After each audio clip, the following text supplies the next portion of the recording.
ये मनोहर कृष्ण नाम ही रखा है मोहित लड़के का, तो मोहित नहीं होगा तो क्या होगा? स्वाभाविक सी बात। नाम रखना चाहिए मनमोहन या मनोहर कृष्ण, तो कुछ हो ठीक रहेगा अंदर से। ओके। हरिनाम दीक्षा अध्याय 2 साधु गुरु और शास्त्र चर्चा हो रही है। उसके अंतर्गत द्विज का लक्षण। ब्राह्मणों के समाज में व्यक्ति को कृष्ण कथा सुननी चाहिए, तो उसके बारे में बात यहाँ पे हो रही है कि भाई ब्राह्मण का लक्षण क्या है, कैसे मालूम चलेगा कि हम ब्राह्मणों के समाज में बैठे हैं। पशुओं जैसे ही मनुष्य भी जन्म लेता है। लाइन बहुत सिंपल सी लगती है, लेकिन कितनी ओपनिंग स्टेटमेंट जबरदस्त है ना। अगर व्यक्ति का कोई संस्कार नहीं है तो उसके जन्म लेने में और पशु के जन्म लेने में कोई भेद नहीं है।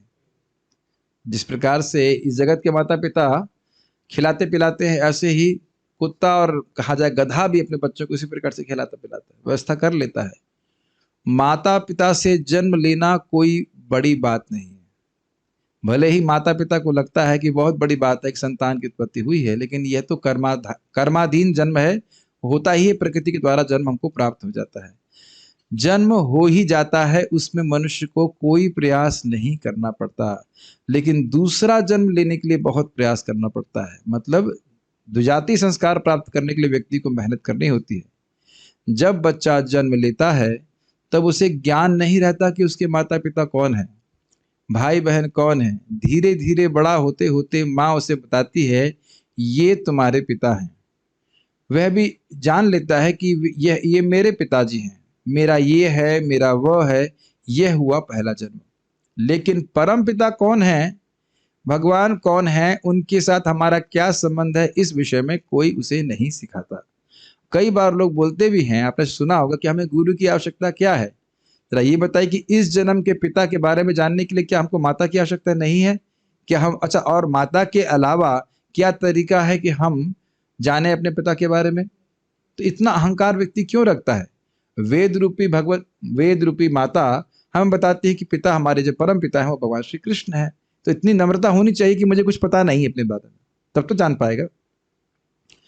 उत्तानपाद महाराज और सुनीति से ध्रुव महाराज का जन्म हुआ था, लेकिन जब पिता ने ध्रुव महाराज को गोद में नहीं बिठाया तब वे रोने लगे। इस पर मां ने ध्रुव महाराज से सीधे कहा, बेटा तुम परम पुरुष भगवान विष्णु की शरण में जाओ, वही तुम्हारा दुख दूर करेंगे। एक दुख हो गया कि मैं एडिटिंग करते समय ये गलती कर गया कि श्लोक को ठीक से नहीं दिखा पाया, और थोड़े चेंजेस किए थे मैंने। ये थोड़ा दुख लग रहा है। अब किसको डांटूं, तो गलती मेरी ही है। कोई मिला ही नहीं डांटने के लिए।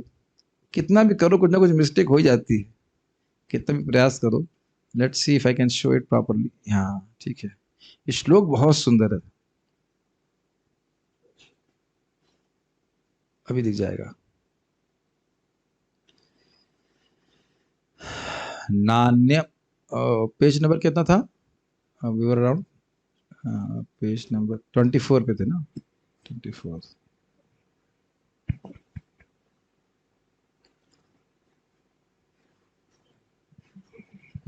ये रहा। मेरे पीछे बोलिए। नान्यम ततः पद्मपलाशलोचना, नान्यं ततः पद्मपलाशलोचना, दुःखच्छिदं ते मृगयामि कंचन।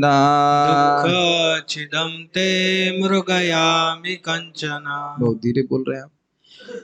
यो मृग्यते हस्तगृहीत पद्मया, यो मृग्यते हस्तगृहीत पद्मया, श्रियेतरैरंग विमृग्यमाणया, श्रियेतरेरंग विमुग्रमाणया। सुंदर बात बोले। नान्यम ततः पद्मपलाशलोचना, नान्यं ततः पद्मपलाशलोचना, दुःखच्छिदं ते मृगयामि कंचन। दुःखच्छिदं ते मृगयामि कंचन। यो मृग्यते हस्तगृहीत पद्मया, यो मृग्यते हस्तगृहीत पद्मया, श्रियेतरैरंग रंगः विमृग्यमाणया। श्रियेतरे रंगविमुग्रमाणया। सब साथ में बोलिए।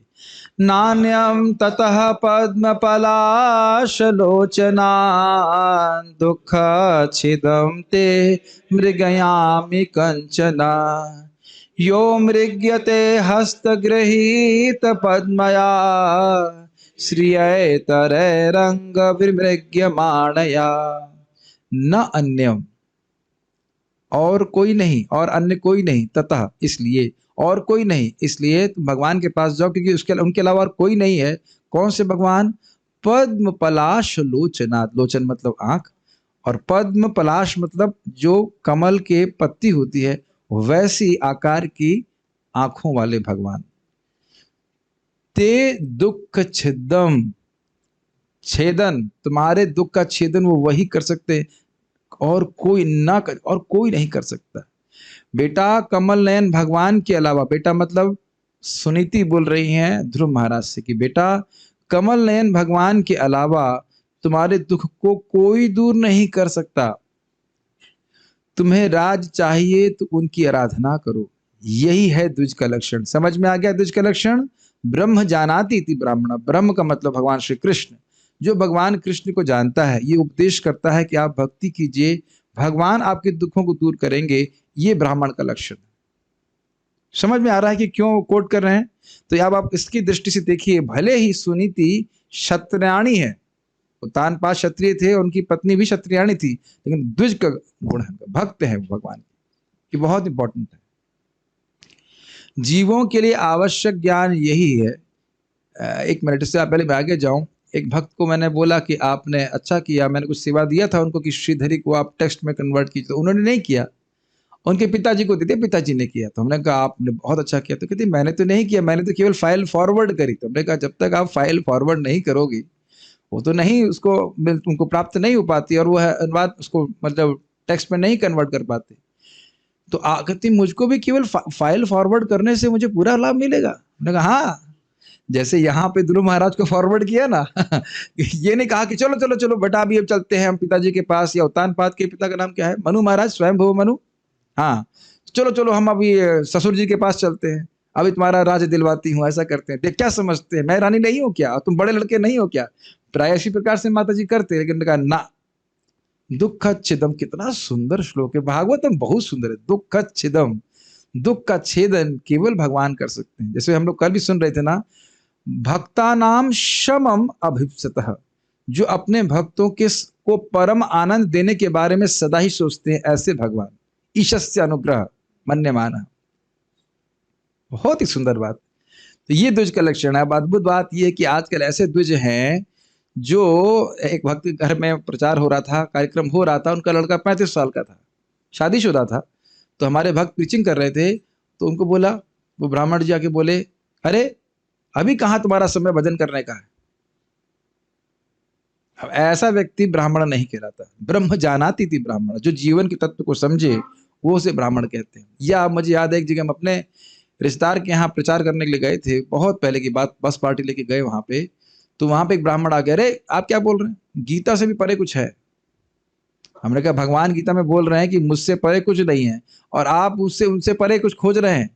और जब हम लोग इस प्रकार की बात करते तो लोग सोचते हैं हम अहंकार कर रहे हैं। हम अहंकार नहीं कर रहे हैं, यथावत बातें पता है। और जब इस प्रकार से लोग कहा जाए कि अब अंट संट कहते हैं तो बड़ा क्रोध आता है। भगवत गीता से परे भी कुछ है, बताइए।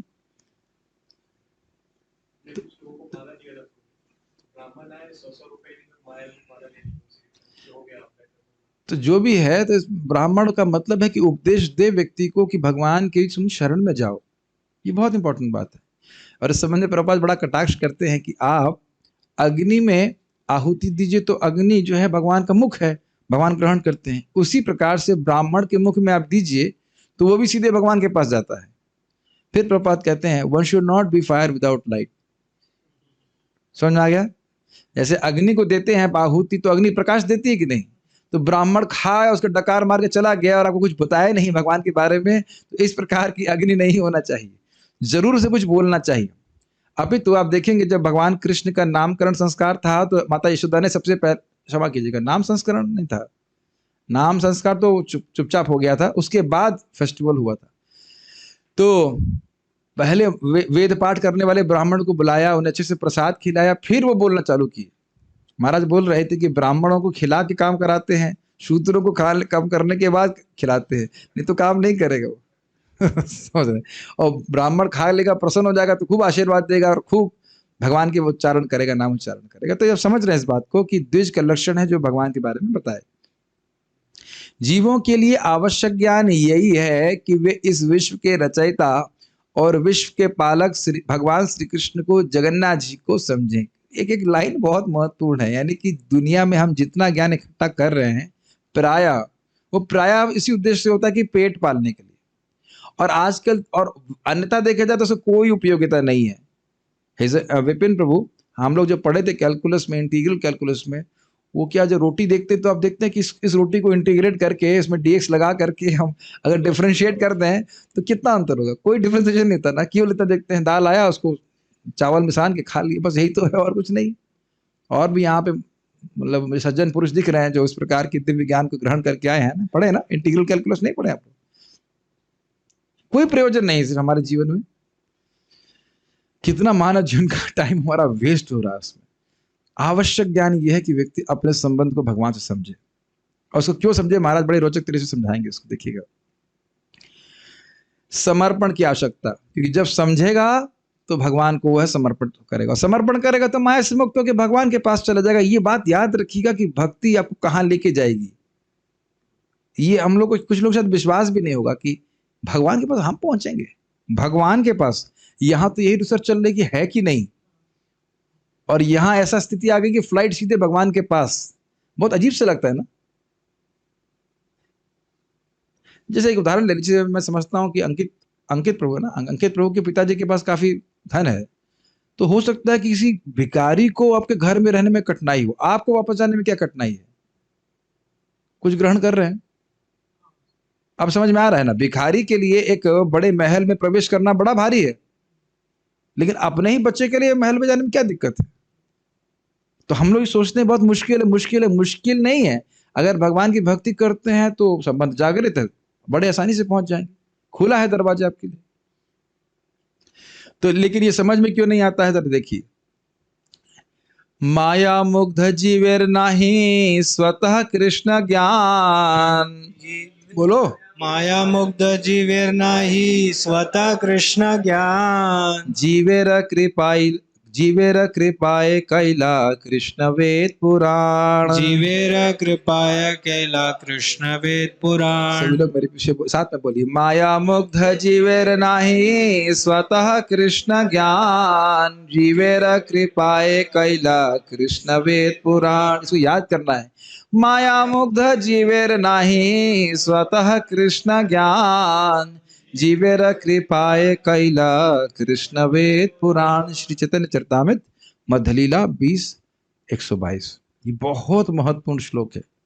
माया से मुक्त जीव, माया से मुक्त मतलब माया एक पिशाचिनी की तरह है, भूतनी की तरह है। आप लोगों ने पता नहीं देखा है कि नहीं, हमने तो खूब देखा है, भूतनियों को देखा। भूतनी को देखा मतलब जो भूतनी के द्वारा या भूत के द्वारा आक्रांत है उनको देखा है, और उनको सब कुछ याद रहता है, बस ये याद नहीं रहता कि वो है कौन। ये प्रत्यक्ष मतलब लक्षण, एक कॉमन लक्षण है। जो भी भूत से ग्रसित होता है उसे नहीं पता चलता वो है कौन, और जब पता ही नहीं होता है तो क्या, तो कुछ भी बकेगा, कुछ भी करेगा, अपनी सास को मारेंगी। मतलब अगर माता जी है या प्रभु है तो पता ऐसे पागल की तरह घूमता है, समझ रहे हैं? तो इसी प्रकार से माया से मुक्त जीव अपने स्वरूप को बिल्कुल भूला हुआ है। इस कारण से ना ही स्वतः कृष्ण ज्ञान, स्वतः कृष्ण का ज्ञान नहीं होता है। इसका मतलब ये नहीं कि स्वतः और ज्ञान नहीं होता है। आहार निद्रा भय मैथुन के लिए किसी को ट्रेनिंग की जरूरत नहीं पड़ती है, ना जानवरों को ना इंसानों को। इसके लिए एजुकेशन खास करने की कोई जरूरत नहीं है। कितना आश्चर्य की बात है ना। देखिए हमारे एक, मैं देख रहा था, हमारे एक ग्वाला है, ग्वाला था, ग्वाला यहाँ से सेवा छोड़ा, उसने सब्जी की दुकान खोल ली। वो ज्यादा पढ़ने की जरूरत तो नहीं है अपना जीवन यापन करने के लिए। और हंसी की बात तो ये है, हमने सुना लखनऊ में छोले भटूरे बेचने वाले की बंगला बन जाता है। गलत तो नहीं कह रहे ना। और पता नहीं, शायद हो सकता है इंजीनियरिंग करके एक छोटा झोपड़ी बनाने में भी कठिनाई हो। कभी सोचा नहीं आपने? गलत हम नहीं कह रहे, ऐसा होता है ना। तो जिस,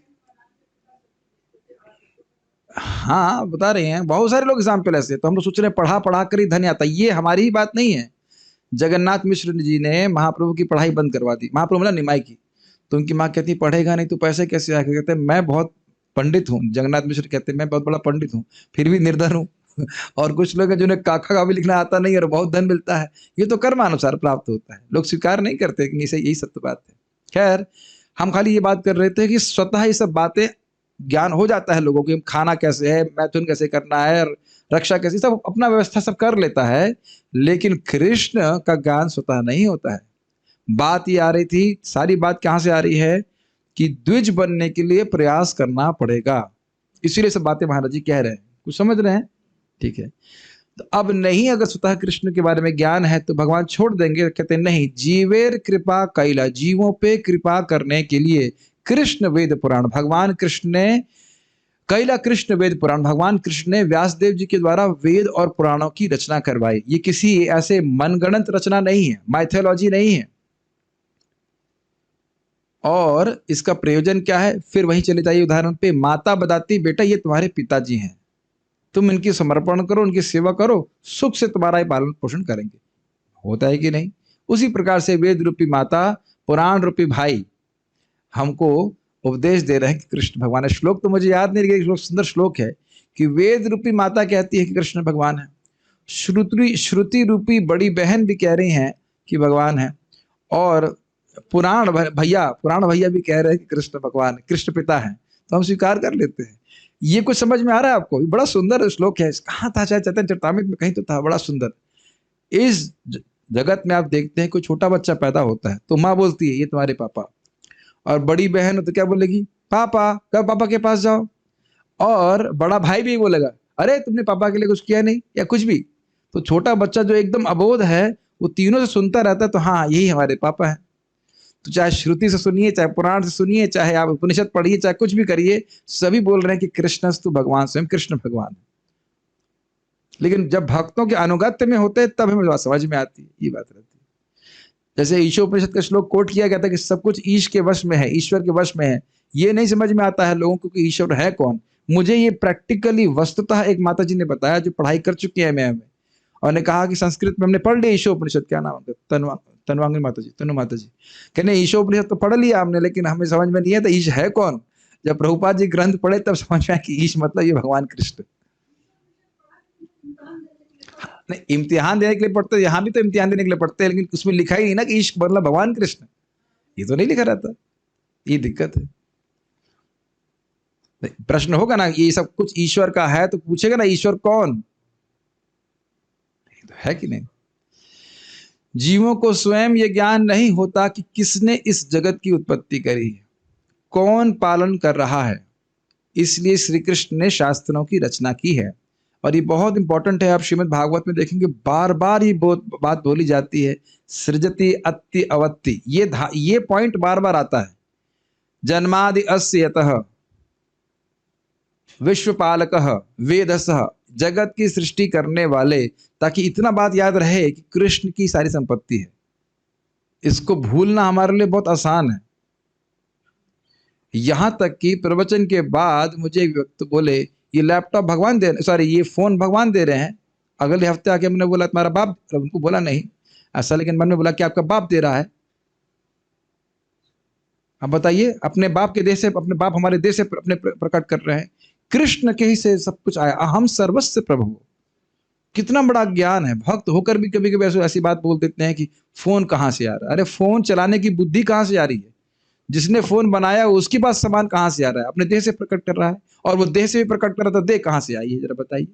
थोड़ा सोचना चाहिए, बोलने से पहले व्यक्ति को सोचना चाहिए। बहुत बहुत बहुत बहुत इंपॉर्टेंट बात है, कहाँ से वस्तु आई। इसलिए श्री कृष्ण ने शास्त्रों की रचना की है। इससे पहले आगे जरा वैसे विचार कीजिए कि आप लोग देखिए कोई वस्तु रखी रहेगी तो सहज रूप से हम ये प्रश्न करते हैं कि ये किसकी है। मान लो ये मृदंग रखा है उधर, तो आप सोचेंगे ना कि किसका है, ये तो उठाया लेके चल देंगे। करते हैं ऐसा? सामान्य व्यक्ति भी पूछता है ना कि ये किसका है। और हम जब से जन्म लिए हैं कभी ये नहीं सोचते या बोलते कि आंखें किसकी हैं, किस प्रयोजन के लिए किसने मुझको दी हैं। कभी सोचा हमने? नहीं सोच पाते। यही बात बोले, कृष्ण के बारे में स्वतः ज्ञान नहीं होता है। इंद्रिय को प्रयोग मैं कैसे करूं मुझे नहीं पता। एकदम अबोध बच्चे की तरह है हम लोग, बिल्कुल अबोध बच्चे की तरह। इसीलिए सुनना बहुत जरूरी है। शास्त्रों को पढ़कर ही जीवों को ज्ञान मिलता है कि कृष्ण हमारे प्रभु हैं, स्वामी हैं, हमारे त्राता हैं, दुखों के निवारण करने वाले हैं, बंधु हैं, हमारा हित चाहते हैं, हमारे स्वामी। जीव को इसका ज्ञान शास्त्र, गुरु और अंतर्यामी परमात्मा द्वारा होता है। इसको हाईलाइट किए, बहुत सुंदर बात है, जरा ध्यान से सुनिएगा। परंतु परमात्मा, प्रश्न कर सकते हैं, अंतर्यामी परमात्मा तो हमेशा से है, चुप क्यों बैठे हुए? क्यों चुप्पी साधी हुई है? अनादि काल से मैं दुख भोग रहा हूं, भगवान ने क्यों नहीं बताया? बहुत इंटरेस्टिंग एग्जाम्पल महाराज दे रहे। परंतु परमात्मा तब तक ज्ञान नहीं देते जब तक व्यक्ति शास्त्र नहीं पढ़ता या भगवान के भक्तों को समर्पण नहीं करता। समझ रहे समर्पण की आवश्यकता? तो कहे कि ना, हम तो वैष्णव के संग में नहीं जाएंगे, वहां नहीं सुनेंगे। जैसे महाराज जी बता रहे थे कि व्यासदेव और नारद जी भी श्रीमद् भागवतम को श्रवण करने के लिए नीचे बैठ के सुन रहे थे सुखदेव गोस्वामी से। इतने अद्भुत बात है, इज इट नॉट? गुरु और परम गुरु हैं, और वह भी ज्ञान। जैसे आप सोचिए, मान लीजिए आप सब लोग खड़े होते और मैं बैठ के क्लास दे रहा, तो कुछ असंगत लगता कि नहीं? और सब लोग कह रहे टाइम नहीं हमारे पास, फिरोज जी मतलब अब बोलिए, टाइम नहीं हमारे पास, अब बस हमें और बहुत सारे काम कर रहे हैं। हाँ, और कोई व्हाट्सएप चेक कर रहा होता और कहता हाँ बस बस बोलिए बोलिए, हाँ ठीक है। ऐसे वैदिक ज्ञान प्राप्त नहीं होता ना, ठीक है। इसलिए भक्तों को समर्पण करना होता है। खाने पीने के लिए, घूमने के लिए ज्ञान देते हैं बिना किसी बिल पेमेंट के, बिना किसी समर्पण के लिए। लेकिन भगवान भक्ति ज्ञान नहीं देते हैं। जब व्यक्ति भगवान की कथाएं सुनता है, उनको प्रणाम करता है, तब भगवान हृदय से ज्ञान की अनंत धारा प्रवाहित करते हैं। ये लाइन, ये पूरा सेक्शन मुझे बहुत अच्छा लगा। देखिए, अपने जीवन में भी आप अनुभव कर रहे होंगे, अगर आप नियमित रूप से श्रीमद् भागवतम या भगवत गीता या चैतन्य चरितामृत पढ़ते हैं और बार बार उस ग्रंथ को पढ़ते हैं। ये पहले नहीं था क्या? ये मैं खाली समझा रहा हूं लिंक क्या है। प्रभुपाद जी ने तो ग्रंथ लिख के दिया हमको, व्यासदेव जी लिख के दे दिए, शास्त्र है। लेकिन एक और व्यक्ति, इसका बहुत बड़ा रोल है, वो है अंतर्यामी भगवान का। जब भगवान हमारी भक्ति के द्वारा प्रसन्न होते हैं, तब उस शास्त्र की बात को हमारे को प्रकट कराते हैं। देखो कितना अच्छा पॉइंट है, देखो कितना सुंदर पॉइंट है। ये समझता हूं कि जो भक्त भी पढ़ते हैं वह इसको बड़ा स्पष्ट रूप से समझते होंगे। ये अनुभूत चीज है। भगवत गीता का ही कोई श्लोक है, कोई भी आप उसको पढ़ेंगे, हर बार कुछ फ्रेश लगेगा, कुछ नया आलोक प्रकाशित होगा आपके हृदय में। तो भगवान की कुछ बात आपको समझ। अच्छा, कभी कभी ऐसा भी होता है ना, आपने अनुभव किया होगा कि मन में कोई प्रश्न है और कथा चल रही है और वो एकदम से लगता है वक्ता एकदम सटीक आपके ही उस पर प्रश्न का उत्तर दे दिया। तो ये समझना चाहिए कि वक्ता भी जो है भगवान के द्वारा नियंत्रित है। आपने महसूस किया इस प्रकार से? तो ये बड़ा इंटरेस्टिंग है। यानी अंतर्यामी परमात्मा ज्ञान तब देते हैं जब हम कुछ भक्ति करते हैं, और भक्ति करने के लिए हमें वैष्णव का आश्रय लेना ही होगा।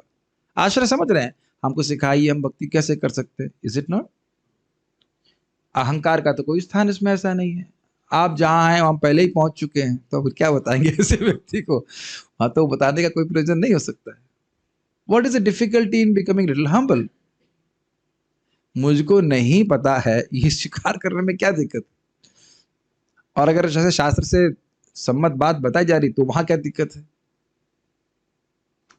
लेकिन ये थोड़ा सा भी आप मनन करेंगे तो आप एकदम हिल जाएंगे कि हाँ, सत्य बात है। भगवान के पास अनंत ज्ञान है, भगवान हमारे हृदय में है, लेकिन कुछ भी नहीं बोल रहे हैं। और चाहते भी कि हमारा हमको ज्ञान हो जाए, लेकिन जब तक कुछ भक्ति का क्रेडिट नहीं हो तो बोलते नहीं है। जैसे जैसे भक्ति करते जाएंगे, आपका हृदय में ज्ञान प्रकाशित करते जाएंगे। समझ रहे हैं? ये शायद नहीं समझ पा रहे हैं। जैसे जैसे आप बार बार हरे कृष्णा कृष्णा कृष्णा हरे हरे, हरे राम राम राम हरे हरे बोल रहे हैं, बार बार बोल रहे हैं, तो ये यज्ञ है और भगवान उससे प्रसन्न होते हैं। तो प्रसन्न होकर के आपको ज्ञान प्रदान करते हैं। वापस श्लोक पे आ जाइए। इदम स्वनिगमम ब्रह्मन अवेत्य मद अनुष्ठितम अदान में ज्ञान अमैश्वर्यम स्वस्मिन भावम च केशव। यहाँ श्लोक नहीं है, हमने नारद जी की उक्ति से सुना था। इदम स्वनिगमम ब्रह्मन, हे ब्राह्मण व्यासदेव, इदम स्वनिगमम, जब अवेति, जब भगवान ने देखा कि जो वेद का गुह्य ज्ञान मुझे भक्ति वेदांत द्वारा प्राप्त हुआ, मद अनुष्ठितम, मेरे द्वारा उसको अनुष्ठित किया गया, तब अदान में, तब उन्होंने मुझको दिया। क्या दिया था? ज्ञान, ऐश्वर्य मतलब सिद्धियां, और फिर अपनी भक्ति प्रदान करी। कुछ समझ में आ रहा है बातें? तो यानी कि भगवान ज्ञान तभी देगा जब व्यक्ति शास्त्र को पढ़ेगा, शास्त्र सुनेगा। और आप ये भी देखते हैं कि पढ़ करके उतना नहीं समझ में आता है। इसका कारण है कि जो व्यक्ति साधना किया है, भक्ति किया है, उसको शास्त्र आपसे अधिक दिखेगा। तो इसलिए फास्ट प्रकृति का ये है तरीका कि आप श्रवण करें। जितना अधिक श्रवण करेंगे, पढ़ना भी चाहिए, साथ में पढ़ना भी चाहिए, अगर आप श्रवण करेंगे तो उसी चीज को आप बहुत जल्दी सीख जाएंगे। हमने तो कई बार अनुभव किया है कि परम पूज्य विद्याचंद महाराज का प्रवचन सुनते हैं तो श्लोक पे एकदम ही एक अलग अंडरस्टैंडिंग प्राप्त हो जाती है।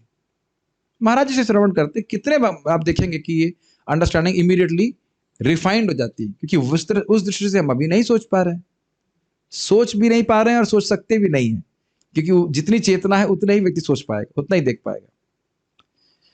तो ये लाइन मुझे बहुत अच्छी लगी थी। और ये ध्यान रखिएगा, भगवान को प्रणाम करने वाला जब व्यक्ति उठ रहा है तो वही व्यक्ति नहीं है, वो चेंज होता जा रहा है। भगवान का नाम उच्चारण, हर हरि नाम के संग हमारा सूक्ष्म शरीर धुल रहा है, सफाई हो रही है। We are not the same person. आज आप सेम व्यक्ति नहीं जो 16 माला करके उठा है, हर नाम के संग हमारा सूक्ष्म शरीर चेंज हो जा रहा है। इसी कारण से अधिक हमको भगवान की भक्ति समझ में आती है। इस पे मैं कुछ और भी कहना चाह रहा था कि देखिए, कई बार ये प्रश्न होता है कि हम भक्ति में श्रद्धा कैसे रखें, दृढ़ श्रद्धा कैसे हो। ये प्रश्न कई बार आया। नाम महिमा लिखी है लेकिन हमें तो विश्वास नहीं होता। तो अविश्वास का कारण केवल गुणों का, क्या कहा जाएगा, गुणों, प्रकृति के गुण, हाँ प्रकृति के गुण हमारे हृदय में एक्सपैंड करते हैं, प्रभुपाद जी गीता में बताते हैं, और वह हमारे हृदय को कलुषित कर देते हैं, चेतना को कलुषित कर देते हैं। इसलिए समझ में नहीं आती बात। जैसे जैसे आप भक्ति करते जाएंगे, हृदय शुद्ध होता जाएगा, तो उसी साधन पे, उसी हरि नाम के ऊपर, उसी कथा में आपको बहुत श्रद्धा होती चली जाएगी, और अपने चित्त की आप शुद्धि को अनुभव भी कर रहे हैं। मेरे इस बात को समझ पाने एक बहुत बड़ा विज्ञान है। मैंने कई बार बोला कि हम लोग शुरुआत में समझ नहीं पाते, अच्छा लगता है। किसी को पूछो कैसी क्लास लगी, हाँ अच्छी लगी। उससे पूछो क्या अच्छा लगा, तो बहुत कठिन होगा बताना उसके लिए कि क्या अच्छा लगा, लेकिन अच्छा लगा, उसको मन प्रसन्न हुआ उसका। अब धीरे धीरे उसको क्लास के सूक्ष्म पॉइंट्स भी समझ में आने लग जाते।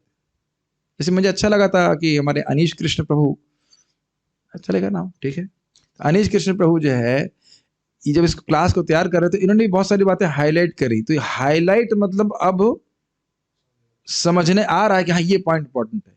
तो एक आपको सूत्र और भी बता रहा हूं कि जब आप प्रभुपाद जी ग्रंथ पढ़ते हैं तो कैसे पढ़िए, पूरा बात ना समझ पाए, लेकिन एक पॉइंट आपको अच्छा लगा, उसको उठा के अपने नोटबुक में लिख लीजिए। ये हमको भूरीचंद प्रभु बताए थे व्यक्तिगत रूप से, और महाराज जी बताते, कदम कानन महाराज जी, परम पूज्य कदम कानन महाराज भी इस बात को बोल रहे थे कि आप पूरा नहीं समझ पाओ, लेकिन एक पॉइंट पकड़िए, और फिर अपनी डायरी पढ़ेंगे, या आप अगर फोन में सेव कर लेते हैं तो वो सारी पॉइंट्स हैं जो आपको बहुत अच्छे लगते हैं, और फिर आप शेयर भी कर सकते हैं।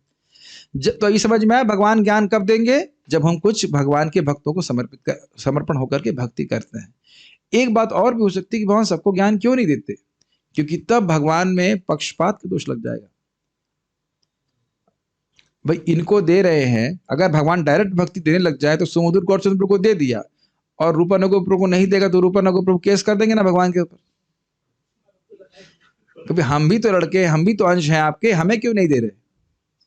कुछ ग्रहण कर रहे हैं। लेकिन भक्त लोग भेदभाव करते हैं इस दृष्टि से कि भाई कोई व्यक्ति अगर द्वेषी है तो उसको प्रीचिंग नहीं करते, कोई इनोसेंट है तो उसे प्रीचिंग करते। तो इसलिए भगवान अपनी कृपा को भक्तों की कृपा के पीछे लगा दी है। वो कृपा भी भगवान के ही द्वारा आ रही है, लेकिन वो इस तरह, तो इसमें भगवान के ऊपर कोई दोष नहीं आता कि इसको दे रहे इसको नहीं दे रहे। और ध्यान दीजिएगा कि भक्त लोग भेदभाव द्वेष के कारण नहीं करते, जो व्यक्ति स्वीकार नहीं करना चाहता तो उसको नहीं बताते, बस ये बात है। जब ज्ञान हो जाता है तब क्या स्थिति होती है? क्या मतलब है ज्ञान का? कृष्ण मोर प्रभु तराता जीवर है ज्ञान, ये पूरा श्लोक है। कृष्ण के प्रति ये भावना होना शुद्ध ज्ञान का लक्षण है। और अगर कोई कहे कि भगवान निराकार है तब तो बहुत बड़ा ज्ञान। महाराज जी बहुत हमला, मैं समझता हूँ शायद ही कोई प्रवचन होगा जब महाराज धुलाई ना कर रहे हो निराकारवादियों की। और गुरु जी को पूछते हैं भगवान कौन है? भगवान क्या है? निराकार है। अरे तुम ये क्यों नहीं कहते कि तुमको पता नहीं है? मान लो एग्जाम लिख रहे हैं, फिल इन द ब्लैंक्स आए, कुछ भी सुना, जीरो है। हर फिल इन द ब्लैंक्स में जीरो लिख दो तो कहो कि फिर जीरो क्यों लिख रहे हो? ये क्यों नहीं कहते कि तुमको नहीं पता है? रिक्त छोड़ दो ना उस स्थान को। जीरो लिखने का क्या मतलब हुआ? मैं कहूँ 1+1 जीरो, 1+2 जीरो। मान लो हम जो है 2 का पढ़ा बढ़ाए, 2 1 कम 2 की जगह 2 1 कम 0, 2 दूनी 0, 2 3 0, तो सब जगह 0 0। तो ये कहो कि तुमको पता नहीं, तुम्हारा दिमाग जीरो है कि नहीं? ये स्थिति। तो ज्ञान का मतलब क्या हुआ? कृष्ण मेरे प्रभु हैं। इसका मतलब क्या है? जरा इधर देख लीजिए, वापस एग्जाम्पल समझिए। कोई स्त्री की शादी अगर पत्नी किसी लड़के से होती है तो उससे पहले तो कुछ बुद्धि नहीं होती ना कि ये मेरे पति हैं, लेकिन जैसे ही सोचती शादी के बाद ये मेरे पति हैं, तो समझ आते इसे मेरी सेवा करनी है। पति को पत्नी की सेवा करनी समझ लेती हो, यही समझती है। नहीं, पता नहीं आज क्या समझती है, ऐसा नहीं समझना चाहिए। समझती ये है कि ये पति हैं, मुझे इनकी सेवा करनी है। Is it not natural? और कहे कि नहीं पति तो निराकार है तब तो ना रोटी बनानी है, ना कुछ करना है, ना कुछ। समझ गए बात? अब समझ में आया ज्ञान का मतलब? मैं इसलिए बोल रहा हूं कि एक बार मैं प्रवचन कर रहा था, वाकई ऐसे लोग घूमते हैं। तब हम बात कर रहे थे ज्ञान के ऊपर कि 4 प्रकार के लोग भगवान के पास आते हैं। मुझे इतनी हंसी आई, और एकदम तब बैठा जब मैं बोल रहा था कि ज्ञान ही सर्वश्रेष्ठ है, तो बोला ज्ञान के बाद भी भजन की जरूरत है क्या? ज्ञान प्राप्त होने के बाद भी भगवान की सेवा करने की जरूरत है? मतलब आप तो भगवान बन गए ना, अब क्या भजन की सेवा की जरूरत है? तो मैंने कहा नहीं, आप देखिए, तेषाम ज्ञानी नित्य युक्त एक भक्तिर विशिष्यते प्रियो ही ज्ञानी नोत्यर्थम अहम सच मम प्रिय। वो जो ज्ञानी है, ज्ञानी का मतलब यही ज्ञानी, कृष्ण मेरे स्वामी हैं, मुझे उनकी सेवा करनी है और हमेशा सेवा करनी है। ये नहीं कुछ समय माया की सेवा करनी, निरंतर कृष्ण की सेवा करनी। ये ज्ञान कृष्ण का सही ज्ञान है, इसीलिए इसको हाईलाइट किया गया है। ये शुद्ध ज्ञान का लक्षण है। भगवान को, जगन्नाथ जी को अपना प्रभु मानना, रक्षक मानना, प्रिय आत्म बंधु मानना, इस प्रकार की भावना प्रकट होती है। और ये अनुभूति के रूप में भी हरिनाम जप के द्वारा और कथा के द्वारा होती है। देखिए, जैसे भगवान कृष्ण अर्जुन से प्रेम कर रहे हैं, ऐसे हम सबसे प्रेम करते हैं। वो अलग बात है कि हम समझ नहीं पा रहे, लेकिन प्रत्यक्ष देखिए आप, सांस दे रहे हैं, हवा दे रहे हैं, और उसके बाद खाना दे रहे हैं, सारी वस्तु भगवान दे रहे हैं। किसी का कोई व्यक्ति नहीं दे रहा है। कोई व्यक्ति गेहूं अपने देह से नहीं प्रकट कर रहा है, या जल या जो कुछ भी। वो अलग बात है कि हम अज्ञान के कारण भगवान के प्रति कृतज्ञता ज्ञापित नहीं करते। सोचा नहीं आपने कभी इस तरह से? Is it not? मैं आज भी विचार कर रहा था कि ये होता कैसे। जैसे हम हरि नाम जप करते हैं तो हमारा प्रेम जागृत होने लगता है भगवान के प्रति, तो सहज रूप से भगवान की सेवा करने की इच्छा भी आप देखेंगे अपने जीवन में बढ़ जाएगी। सेवा का मतलब ये नहीं होना चाहिए खाली हाथ पैर की सेवा, जिससे कृष्ण सुखी हो वो सेवा। यथा योग यथा कामम यथा कालम, काल के अनुसार, कृष्ण की इच्छा के अनुसार, है कि नहीं? और आप इधर नहीं सोचेंगे कि आपको कैसा लग रहा है। प्रेम देना जानता है वो, इधर लेना नहीं जानता। वो ये नहीं देखेगा कि हमें कैसे लग रहा है। जाप कर रहे हैं, जैसे आप मृदंग सिखा रहे हो बच्चों को या अन्य भक्तों को, तो वो भक्त लोग क्या करेंगे? उस मृदंग का कोई प्रोफेशनल तो होगा नहीं, बिजनेस तो नहीं चालू करेंगे उसका। वो मृदंग भगवान की सेवा में उपयोग होगा। तो ये प्रेम है ना भगवान, ये सेवा प्रेम से की जा रही है कि नहीं? कि हम आपके कुछ और अंशों को भी ट्रेनिंग दें आपको सेवा में समर्थ बनाने के लिए। Is it not? कोई व्यक्ति पुजारी सेवा कर रहा है, ठीक है, अच्छी बात है, लेकिन दूसरों को भी सिखा रहा है, तो ये भगवान को प्रसन्न करेगा कि नहीं करेगा? वह भी तो भगवान की सेवा करने के लिए योग्य बनेगा कि नहीं बनेगा? अब मेरे पास में उसका उत्तर नहीं है, लेकिन नरसिंह पुराण में प्रश्न उठाया गया कि भगवान के मंदिर में, भगवान के सामने मृदंग बजाने का या वाद्य यंत्र बजाने का क्या लाभ है? कोई रिसर्च कर सकता है, उपलब्ध है, उसको थोड़ा उत्तर ढूंढ नहीं पाया मैं उतना लेकिन कुछ फायदा होगा जरूर, फायदा जरूर होगा, तभी तो पूछ रहे हैं। तो ये सब मैं खाली बोल रहा हूँ कि किसी तरह से लोगों को ट्रेनिंग देना कि प्रणाम करो इत्यादि इत्यादि, ये सबसे बड़ी कृपा है किसी जीव के ऊपर। नहीं तो वो बेचारा कब तक अज्ञान में पड़ा रहेगा, आप कुछ नहीं कह सकते। तो मैं ही खाली बोल रहा हूं कि जब हम भगवान की सेवा करते हैं तो भगवान हमारे हृदय में ज्ञान प्रकाशित करते हैं।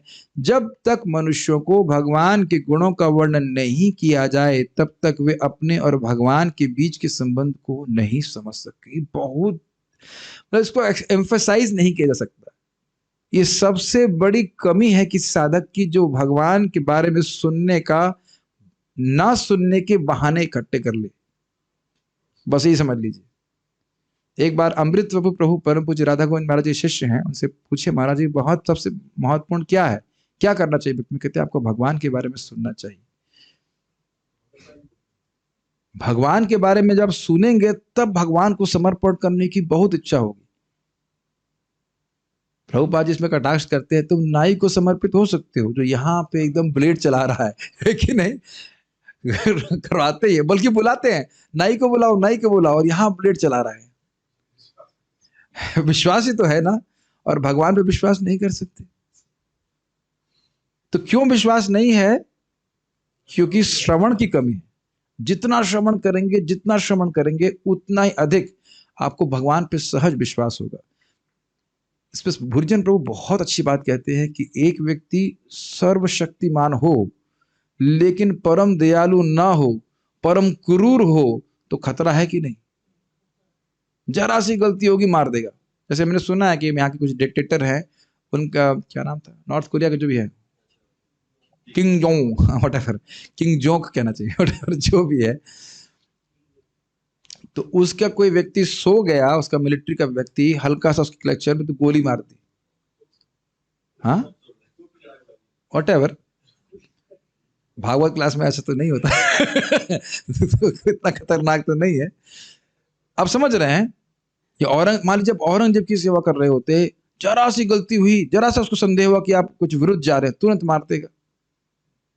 आप तो समझ पा रहे हैं ना मैं क्या कह रहा हूं? तो भगवान कृष्ण सर्वशक्तिमान है लेकिन परम दयालु भी है।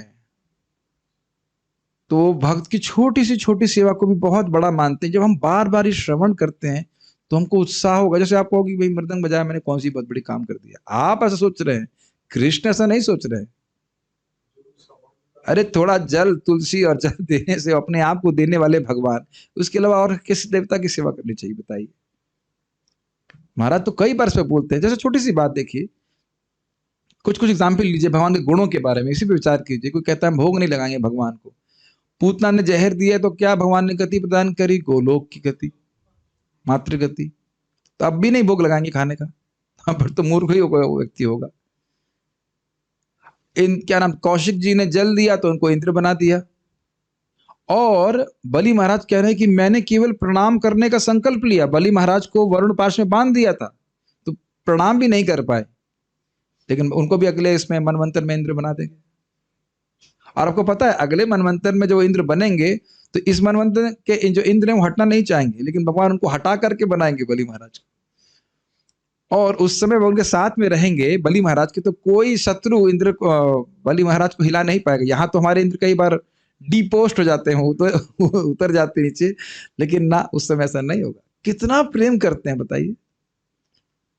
तुम प्रत्यक्ष देख रहे हैं ना अपने जीवन में। और यहाँ भी भक्त अनुभव करता है कि भक्ति करके मन उसका कितना प्रसन्न हो गया। बाह्य रूप से अगर भौतिक कुछ व्यवस्था ठीक ना भी हो, ठीक रहती भी है नहीं भी रहती, मन बड़ा प्रसन्न रहता है, शांत रहता है, संतुष्ट रहता है, कुछ ग्रहण कर ही रहे होंगे इसको।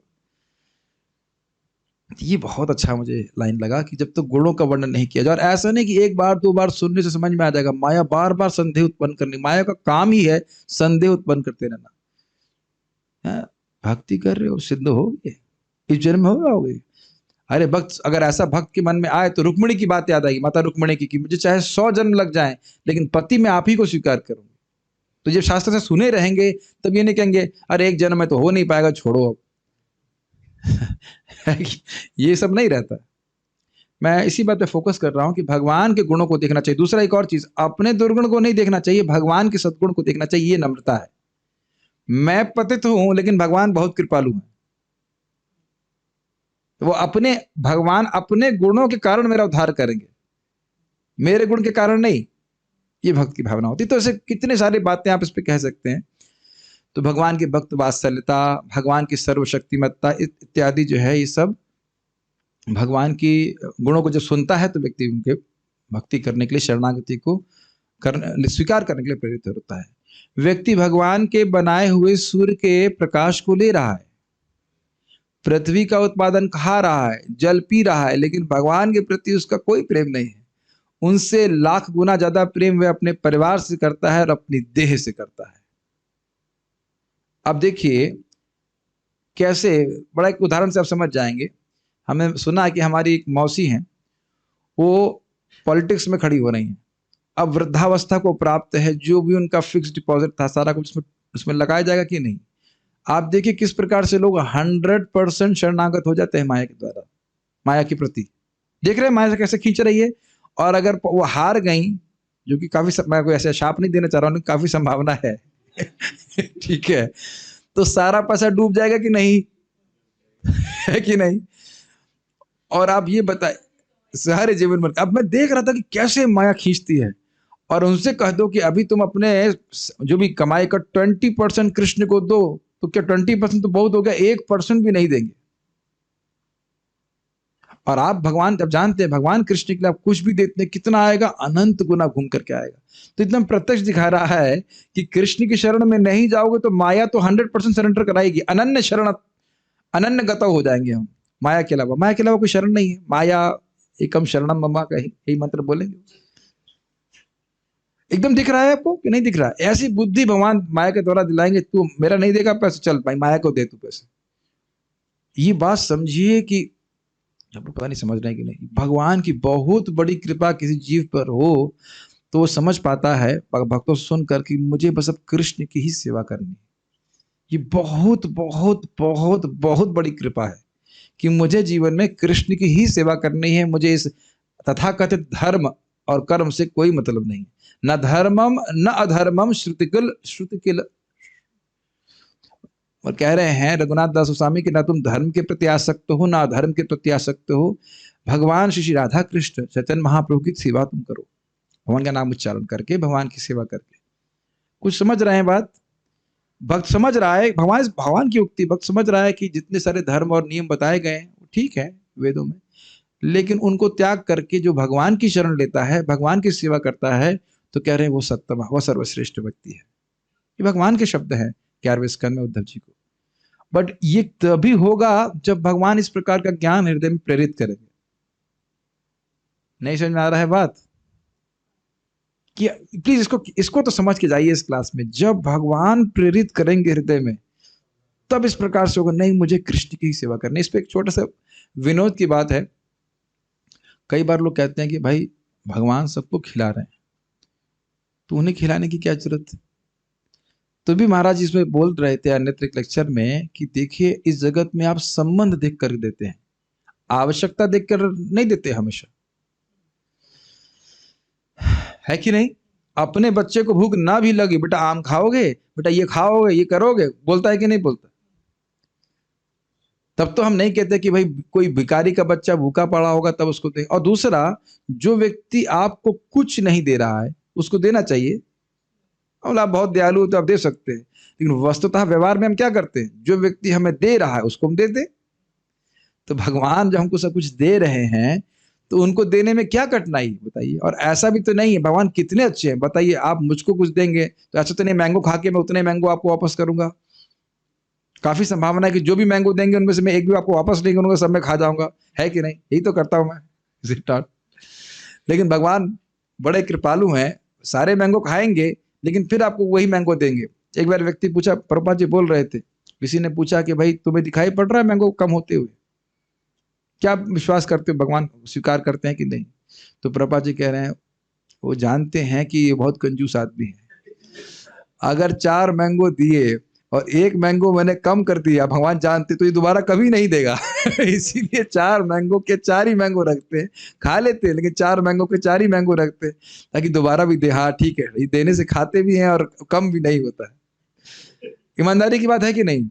मान लो आपने 1 प्लेट खिचड़ी बनाई, ठाकुर जी को भोग लगाएंगे, हम खुद खाएंगे, और सब भगवान खा गए मतलब खाते तो हैं लेकिन खा गए और गायब कर दी प्लेट पूरा, तो आप कहोगे अरे अब नहीं, बहुत हो गया, बस और नहीं खिलाना है इसको। मैं गरीब व्यक्ति कहां से और लेके आऊंगा खिचड़ी, गरीब नहीं आलसी, खिचड़ी दोबारा कौन बनाएगा है कि नहीं? लेकिन जैसे माता शची शची माता जब भोग लगाती थी तो वो आके उसको पूरा संपूर्ण रूप से भी खाते थे, तो उनका प्रेम है। लेकिन हमारे संग थोड़ी स्थिति अलग है। आपस में मनन करने लग जाएंगे तो कितनी लंबी क्लास होगी, आप कुछ कह नहीं सकते। करोड़ों गुणा अधिक हम अपने देह से प्रेम करते हैं। महाराज बोल रहे थे कि देह को सजाने में कितना समय व्यतीत करता है। मैंने तो खैर इतना नहीं करता हूँ, लेकिन क्या एस्टिमेट दो, माता जी लोग कितना सजने में समय लगाती होंगी। अब मुझे तो पता नहीं, अब स्वाभाविक सी बात है, आधा घंटा तो कम से कम लगता ही होगा। आधा घंटा वो सब साड़ी फाड़ी वो सब पहनना, वो सब कुछ करना, आप जानते हो कितना? आधा घंटा है। आधे घंटे में क्या होता है? ठीक है, अब आप जानिए क्या होता है। मान लो 1 घंटा, चलो 1 घंटा मान लिया जाए, ऐसे सजने बस सजने, और वो सोच लेना चाहिए, चाहे स्त्री का देह हो चाहे पुरुष का देह हो, सब जला दिया जाएगा या फिर कीड़े के द्वारा खा लिया जाएगा। अब कहो कि 1 घंटा ठाकुर जी के विग्रह को सजाओ, अरे हमारे पास टाइम नहीं है, 5 मिनट से करके खत्म। और आप सोचिए अब फायदा क्या दे, 10 12 39 39 ना, एक बार भी कोई भगवान के रूप को अपने मन में जबरदस्ती लेके आता है तो भगवान उसको भागवती गति देते हैं। विग्रह की मान लो कोई सेवा कर रहा है तो भगवान का स्मरण कर रहा है ना, तो करना ही पड़ेगा आपको। उसकी आंखों को देखना होगा, उनकी नाक को देखना होगा, उनके हाथ को देखना होगा, बिल्कुल गड़ा गड़ा करके देखना होगा। आप अगर पुजारी नहीं तो ऐसे आगे देख के निकल जाएंगे, पुजारी है तो आप करेंगे ना सेवा उस तरह से। तो जो लोग की रुचि है इसमें, बहुत अच्छा चीज है, बहुत अच्छी चीज है। तो मैं खाली बोल रहा हूँ, ये सब प्रेम दिखाता है। दुनिया में अपना व्यक्ति गुणगान कितना करता है, बहुत गुणगान करता है, या दुनिया के अन्य लोगों की बात करता है, लेकिन क्या भगवान के बारे में ऐसे नहीं करेगा? करेगा, नहीं करता क्योंकि प्रेम नहीं है। अब मैं खाली बोल रहा हूँ कि जो भी हम कार्य करते हैं, जब भगवान से प्रेम होता है तो उनसे उनके लिए करने के लिए उत्साह होता है, और अन्यथा नहीं तो व्यक्ति अपने देह या देह के संबंधियों के लिए करता है। ये चीज हम खाली बोल रहे हैं और आप देख भी पा रहे होंगे। ये बड़ा इंटरेस्टिंग है। अरे भाई, हम भगवान का भजन ना करें और ईमानदारी का जीवन जिए तो क्या दिक्कत है? तो इसको बड़ा रुचिपूर्ण चीज इस तरह से महाराज समझा रहे हैं। जब देखिए, हम आज 9 सवा नौ तक क्लास करेंगे, उससे पहले हमने बोल दिया कि प्रसाद में आएगा ही नहीं, तो वहां जाके टहलने से अच्छा है कि सुन लीजिए कथा के बारे में। ठीक है, हाँ ठीक है, ऐसा रेफरी चाहिए हमको। आप पहले क्यों नहीं आए? महाबेईमानी। ये बहुत मजेदार है, बहुत मजेदार है। एक बार एक व्यक्ति ने तर्क किया कि मान लेते हैं कि भगवान इस सृष्टि किए पालन कर रहे हैं, तो इससे क्या, हमें उनकी भक्ति करने की क्या आवश्यकता है? भगवान को याद करने से, स्मरण करने से जीव का दुख दूर होता है, वह प्रफुल्लित होता है। महाराज का उत्तर है।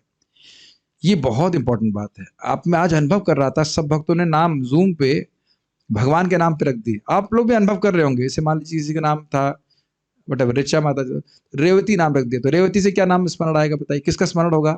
बलराम जी की पत्नी का। तुरंत बलराम जी का स्मरण हो गया। वो तो स्वयं भी उनकी अंतरंगा शक्ति है। मन प्रसन्न होगा कि नहीं? मान लीजिए किसी का नाम पिंकी था, तो रख दिया प्रिय श्रवा। भगवान के गुण स्मरण हुआ ना, जिनके गुणों का स्मरण करना ही जीव को प्रिय लगता है। इस पे महाराज जी को और बात बहुत अच्छी बोल रहे थे कि परम पूज्य वृंदावन महाराज की सभी, बहुत अद्भुत बात, प्लीज सुनिए। सभी जीव भगवान के प्रेमी हैं, तो जब आप उनको भगवान के बारे में बताओ कि उनको सुख मिलेगा ही, वो हम खाली भूले हुए हैं। लेकिन अगर भगवान के बारे में बात की जाए और श्रवण करते हैं, प्रामाणिक तरीके से बात बोली जाए, उनको निश्चित अच्छा लगेगा, समझ में आएगा आगे की बात है, लेकिन अच्छा जरूर लगेगा। कितने लोग हरे कृष्णा कीर्तन कुछ भी नहीं जानते, कीर्तन होता है नाचना चालू कर देते। देखिए ना, वो आपका वीडियो बनाने लग जाएंगे, भक्त लोग नाच रहे हैं तो वीडियो बनाने लग जाएंगे, बड़ा अच्छा लगता है इस तरह से। तो दुख दूर होगा केवल कृष्ण की स्मृति के ही द्वारा। श्रीमद् भागवत में उदाहरण दिया गया है कि लोग श्री कृष्ण के प्रति किस तरह की भावना करते हैं। कंस केवल यही सोचता था कि कृष्ण मोरा शत्रु, अर्थात कृष्ण मेरा दुश्मन है। हिरण्यकशिपु भी यही सोचता था कि विष्णु मेरे परिवार का शत्रु है, उसने मेरे भाई की हत्या की, हमारा सबसे बड़ा शत्रु विष्णु ही है। आज के समाज में लोग उदासीन हैं। अब देख रहे हैं महाराज क्या बोल रहे हैं।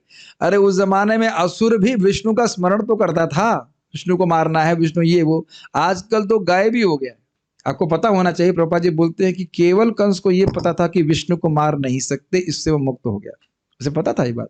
असुर लोगों को पता होता है कि भगवान कौन है, उसमें कोई डाउट नहीं है, मानेंगे नहीं उनकी बात, लेकिन ये तो पता है ना कि भगवान कौन है। और अभी क्या है, लोग बिल्कुल न्यूट्रल हैं, उदासीन समझ रहे हैं। उदासीन शब्द था जो मैं आपको बोलने चला था, तटस्थ और उदासीन। तट पे से मतलब या तो इस तट पे या उस तट पे, लेकिन उदासीन मतलब बीच में, कुछ मतलब नहीं भगवान से।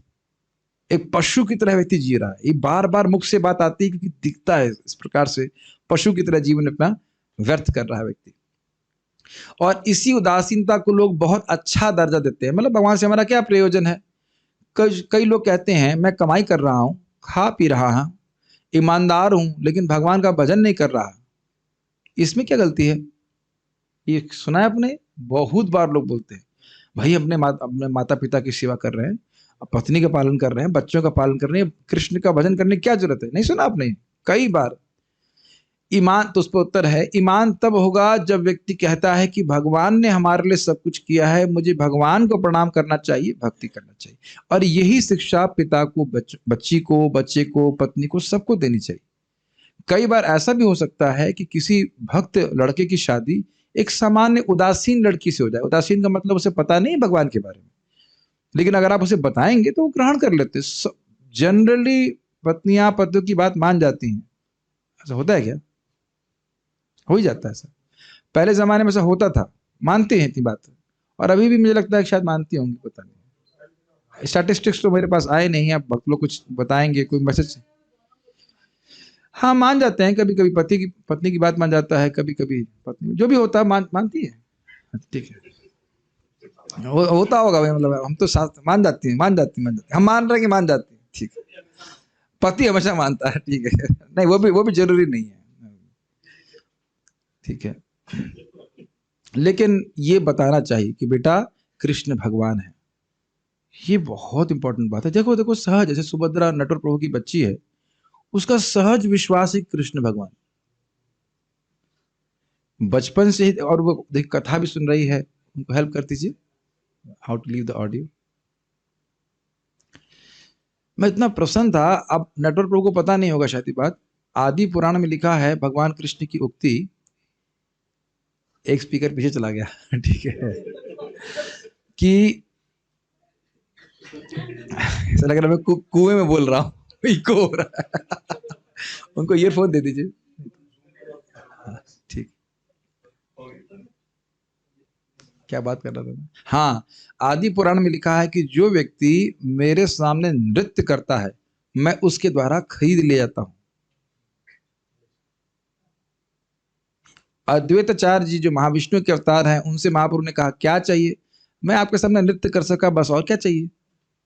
तो हमको लगेगा बहुत सिंपल सी बात है, लेकिन कृष्ण बहुत प्रसन्न होते हैं। ये शरीर के द्वारा की गई भक्ति, और प्लस उस पर आप हरि नाम उच्चारण तो कर ही रहे। मैं खाली बोल रहा हूं कि आपको लगेगा भाई नटवर प्रभु ने अपनी बच्ची को लेकर के 4 बजे उठा करके इतना कष्ट क्यों दे रहे हैं, सोने दो, बड़ी प्यारी लग रही है, क्यूट लगती है, सोने दो उसको ना। उस सुबह उठा करके भगवान के सामने, तो पिताजी भी नृत्य कर रहे हैं, बाकी भगत भी नृत्य कर रहे हैं, तो बच्ची क्यों नहीं नृत्य करेगी। आप ही को बच्ची लगती है क्यूट नृत्य करते हुए, छोटी बच्ची नृत्य करते हुए, हाथ उठाते हुए अन्य भक्तों को अच्छी लगती है, ठाकुर जी को अच्छी नहीं लगती है। और आप भी बड़े क्यूट लगते हैं भगवान के सामने, चाहे हमारे कितने भी बाल पक जाए, भगवान के सामने हम छोटे बच्चे ही है। ये मेरे वचन नहीं है, सनातन गोस्वामी और श्रीपाद हरिदास ठाकुर जी को महाप्रभु कहते हैं कि तुम मेरे लिए इतने छोटे बच्चे की तरह हो, मेरे कोई भी अपमान करे, तुम्हारा कोई अपमान नहीं मैं सहन कर सकता। ये शब्द है ज्यादा किताबत में लिखे हैं, ठीक है। तो मैं खाली बोल रहा था, ये शिक्षा अपने आचरण से, विद्या के द्वारा बताना चाहिए कि कृष्ण भगवान है, बेटा उनकी भक्ति करो, और बाकी चीजों के प्रति अन्य मनस्क भी रह जाए तो क्या दिक्कत है। ये फोटो देख रहे हैं आप, कितने ईमानदार लोग हैं ना। तीनों के तीनों चोर कुछ ना कुछ सामान लूट के कहीं से ला रहे हैं, और आपस में जाकर मिले और कहें देखो भाई ईमानदारी से बांटना। तो ये ईमानदारी है किसकी? चोरों की। ये प्रभुपाद जी को उदाहरण जो महाराज जी दे रहे हैं, इसलिए हम फोटो रखे यहाँ पे, काफी इंटरेस्टिंग है, इज इट नॉट? यदि कुछ चोर किसी के घर चोरी करते हैं और जब सामान इकट्ठा हो जाता है, तब वे आपस में कहते भाई ईमानदारी से बांटना, इसमें कोई बीमारी ना होने पाए। मान लीजिए कुछ चोर ईमानदारी से धन बांट रहे हैं और इतने में ही पुलिस आ जाए, तब वह बताएगी कि क्या ईमानदारी है। कि नहीं? अच्छा है। लोग इस दुनिया में जी रहे हैं, खा रहे हैं और सोचते हैं कि वो ईमानदार है। नहीं, वो एक नंबर का चोर है, क्योंकि वो कृष्ण का ले रहा है और कृष्ण की बात को स्वीकार नहीं कर रहा है।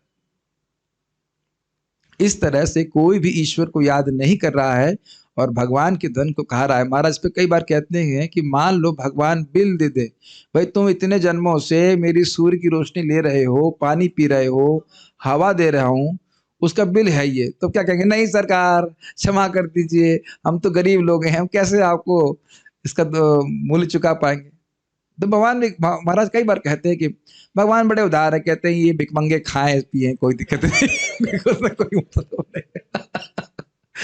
तो इस प्रकार से है।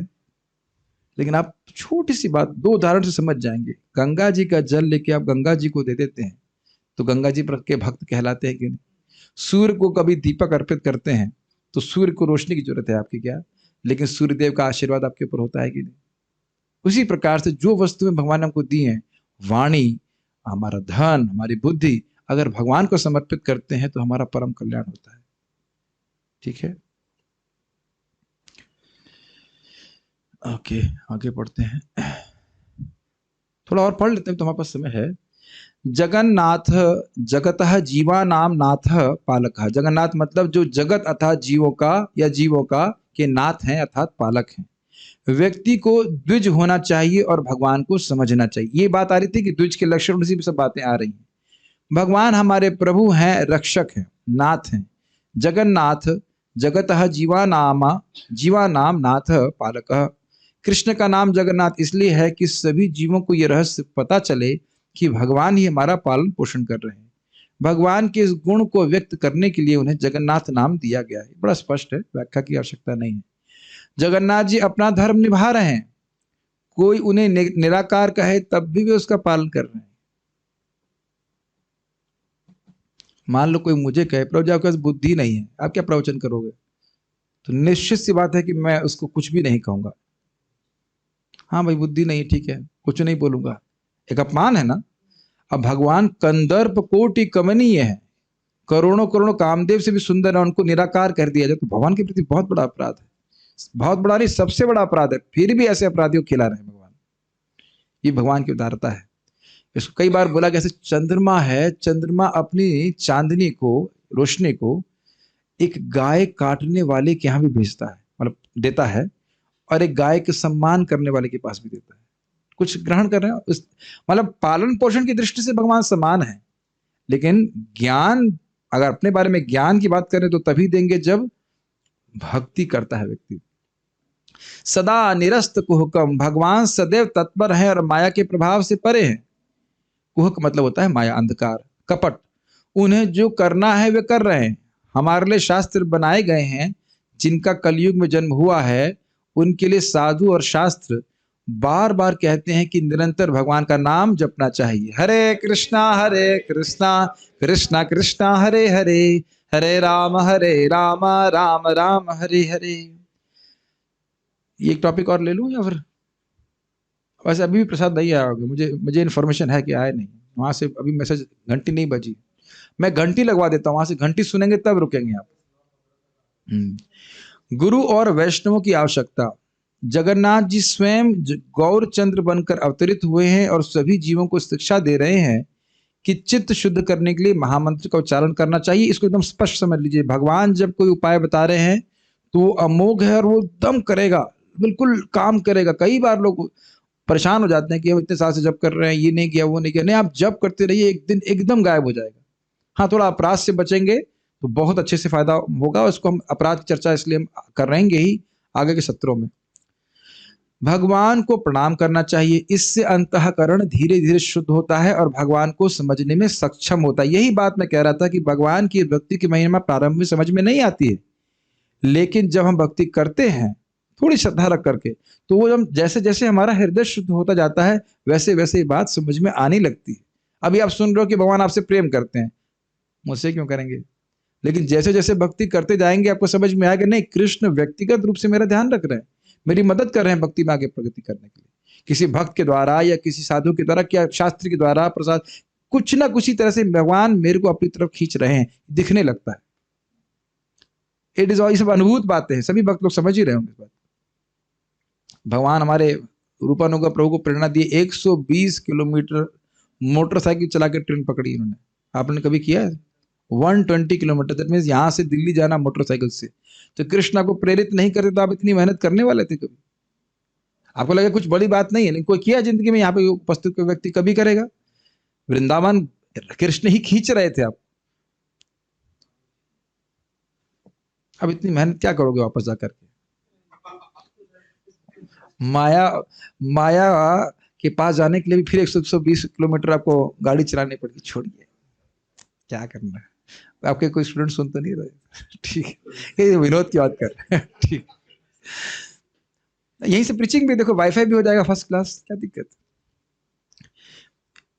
नहीं, इतना आसान मत समझो। एक भगत है आपके गुरु भाई, वो राजस्थान से अब तक पहुंच नहीं पाए, 6 महीना होगा यहाँ पे। जान रहे हैं ना?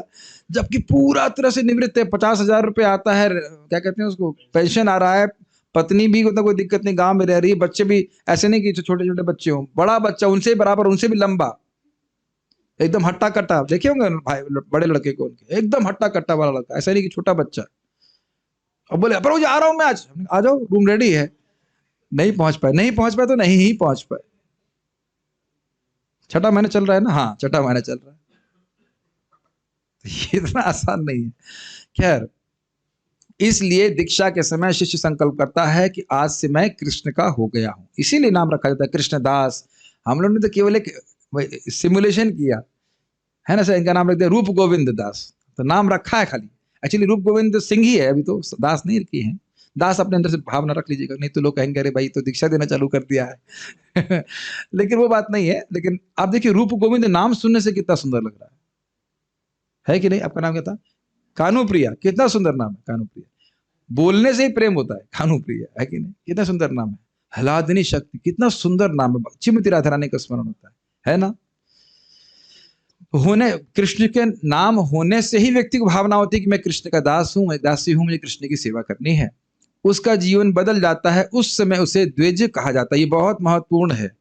आज ही मैं सोच रहा था कि मेरे शरीर में या किसी और के शरीर में, ब्राह्मण के शरीर में क्या अंतर है? कोई भी अंतर नहीं है। केवल शरीर के मतलब कहीं जन्म ले लेता है तो हम ज्ञान के कारण मान रहे हैं कि हम ब्राह्मण हैं, और गुण ब्राह्मण का एक भी नहीं। आपको कुछ समझ में आया मैं क्या कह रहा हूं? अगर एनालिसिस करें, मान लो 2 शरीर मर गए हैं, एक ब्राह्मण का व्यक्ति मरा और एक शूद्र मरा, तो उसका एनालिसिस करके तो आप नहीं बोल सकते ना कि खून और उसके क्या अंतर, कोई अंतर नहीं समझ में आ रहा है। मेन बात तो मन की है ना, क्या मन के संस्कार हैं, क्या उसी के द्वारा व्यक्ति के गुण प्रकाशित होते हैं। तो यही यहाँ पे महाराज जी बता रहे हैं कि उसके मन में भावना होनी चाहिए कि मैं कृष्ण का दास हूं, और ये झूठी भावना नहीं है। झूठी भावना को हटाया जा रहा है। झूठी भावना तो ये है कि मैं जगत का हूं, तो उसको हटा करके असली भावना स्थापित की जा रही है कि तुम भगवान के हो, तुम सेवा करो भगवान की ही।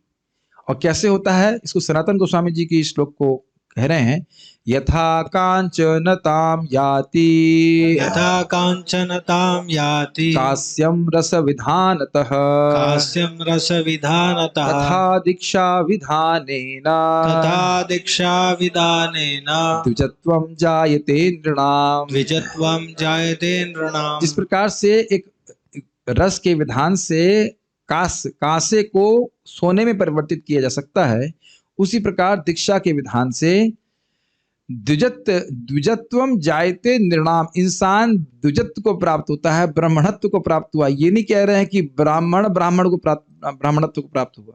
नृणाम मतलब कोई भी व्यक्ति ब्राह्मण बन सकता है अगर वह प्रॉपर दीक्षा विधान को स्वीकार करता है, प्रोसेस को फॉलो करता है, नियमों का पालन करता है।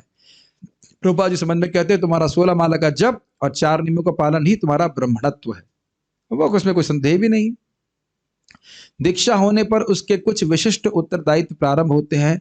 सबसे महत्वपूर्ण उत्तरदायित्व है कि एक निश्चित संख्या में भगवान के नाम का जप करना। कौन सी निश्चित संख्या है? श्रील प्रभुपाद जी दीक्षा के समय कहते थे कम से कम 16 माला करो का जप करो, ज्यादा से ज्यादा नहीं, ये कम से कम है। कई बार इसको भी लोग खींच देते हैं, कहते नहीं 16 से अगर तुमने एक भी एक्स्ट्रा किया तो गुरु की अवज्ञा करी। मजाक नहीं कर रहा हूं, वाकई ऐसे कुछ प्रचारक घूम रहे हैं जो बोल देंगे नहीं अगर आपने 16 से अगर एक माला भी एक्स्ट्रा किया तो गुरु की अवज्ञा करी। आप गुरु की क्या आज्ञा है, समझ रहे? कम से कम 16 राउंड, अधिक तो फिर कितना भी कर सकते हैं। वास्तव में दीक्षा के समय भगवान से जीव का संबंध बताकर भगवान का नाम ही दिया जाता है। तुम कृष्ण के दास हो, ये कृष्ण के सिवाय, नाम उच्चारण करो उनका। प्रतिदिन मंदिरों में कथाएं और भक्तों के सत्संग हुआ करते हैं, उनके द्वारा हमें पता चलता है कि भगवान कृष्ण हमारे हैं। स्पष्ट है, भगवान के साथ हमारे संबंध जोड़ने के लिए, उस संबंध का समाजीकरण करने के लिए वैष्णव और गुरु की आवश्यकता होती है। समाजीकरण समझ रहे हैं? जैसे मान लीजिए कोई स्त्री की, लड़की की शादी लड़के से होती है, तो उसका समाजीकरण करने के लिए विवाह यज्ञ होता है। कुछ समझ रहे हैं कि हाँ भाई अब ये लड़की इसकी पत्नी है, सब लोग समझ गए, समाज के लोग भी स्वीकार करने लगते थे। नहीं तो गंधर्व विवाह भी किया जा सकता है, लेकिन समझ रहे हैं, तुमने मान लिया कि भाई वो पत्नी है, वो पति इत्यादि, लेकिन फिर पति वाला लड़का छोड़ के भाग गया है, जो कुछ भी है, कुछ प्रेशर भी होता है ना, व्यक्ति मानता है कि हाँ भाई हम इसकी पत्नी है, ये पति है। कुछ समझ में आ रहा है समाजीकरण की आवश्यकता? यस। वैष्णव जन भगवान के गुणों का वर्णन करते हैं, मंदिर बनवाते हैं और अर्चा विग्रह की स्थापना करते हैं और पूजा विधि द्वारा सिखाते हैं कि ये तुम्हारे प्रभु हैं, तुम्हारे ईश्वर हैं। वे जीव को एक अवसर प्रदान करते हैं। इस तरह से वे समस्त वैष्णव गुरु हैं और वे कृष्ण को समझने में हमारी सहायता करते हैं तथा पुस्तकें छापते हैं। पुस्तकें पढ़ने, कथाएं सुनने, कीर्तन करने और मंदिर में भगवान के अर्चा विग्रह के दर्शन करने से हम भगवान को समझ पाते हैं। पूरा प्रोसेस है दीक्षा का। ये नहीं कि दीक्षा लिया उसके बाद गुरु जी का नाम क्या है जरा फोन में देखना, ये नहीं, ठीक है। इस तरह से भगवान के भक्त कृष्ण को समझने में अन्य लोगों की सहायता करते हैं। उन्हीं सहायकों में से गुरु भी सहायक होते हैं। ऐसे समझ लीजिए कि व्यक्ति कुएं में गिरा है तो 5-6 लोग मिलकर के उसे उठा रहे हैं। दीक्षा गुरु तो गुरु है ही, और अन्य लोग भी जो हमको भक्ति में शिक्षा दे रहे हैं वह भी गुरु है। समझ रहे हैं?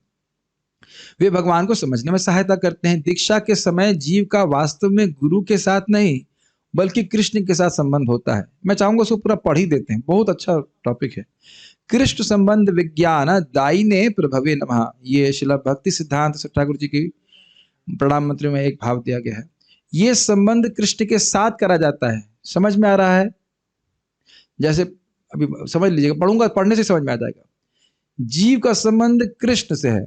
हम भारत में देखते हैं कि विवाह के अवसर पर कन्या को वर से जोड़ा जाता है, पाणी ग्रहण कराया जाता है। पाणी ग्रहण मतलब हाथ स्वीकार करना, हाथ से पकड़ा जाता है, फिर वो गला भी पकड़ लेती है नहीं वो उधर नहीं होता, बाद में होता है। संस्कार कराए जाते हैं, उस दिन से वह कन्या उस वर की हो जाती है। उससे पहले तक नहीं मानते थे। विवाह में पुरोहित यज्ञ तथा वैदिक मंत्र पढ़कर कन्या वर को अर्पित करते हैं। गुरु और वैष्णव पुरोहित स्थानीय है। पुरोहित जैसे यज्ञ में होता है वैसे गुरु हैं। वे व्यवस्था कर अग्नि जलाकर यज्ञ करके भक्त को जगन्नाथ जी को अर्पित कर देते हैं। ये बहुत इंपॉर्टेंट बात है। हमारे गुरु महाराज को भी पूछा गया था दीक्षा देने में क्या दिक्कत है, नाम चेंज कीजिए, माला दीजिए। कहते नहीं, मैं हर भक्त के लिए प्रार्थना करता हूं कि हे कृष्ण आप इनको स्वीकार कर लीजिए। ये इंपॉर्टेंट बात है। समाज में लोगों के मन में यह भ्रम है कि आज हमारा गुरु से संबंध हुआ है। जीव का संबंध वास्तव में कृष्ण से है और सदा रहेगा। व्याख्या की जरूरत नहीं, इतना सुंदर प्रवचन है कि इसे समझ में आ रहा होगा। कोई गुरु अगर दीक्षा दे और पहले यह प्रचार करे कि भगवान की सेवा करो, लेकिन यज्ञशाला में बैठने पर कहे कि भगवान निराकार है, उनका ना हाथ है, ना पैर है, ना नाक है, ना मुख है, कुछ नहीं है, और आज से तुम्हारा संबंध मुझसे हो गया है। ये ऐसे गुरु घूमते हैं जो कहते हैं ये रामकृष्ण, तो क्या तुम उधर कहाँ देख रहे हो, मेरी तरफ देखो। वाकई ऐसे लोग हैं जो कहेंगे रामकृष्ण की सेवा करने की जरूरत नहीं है, भगवान राम भगवान कृष्ण कुछ नहीं, मेरी सेवा करो, मेरी तरफ देखो।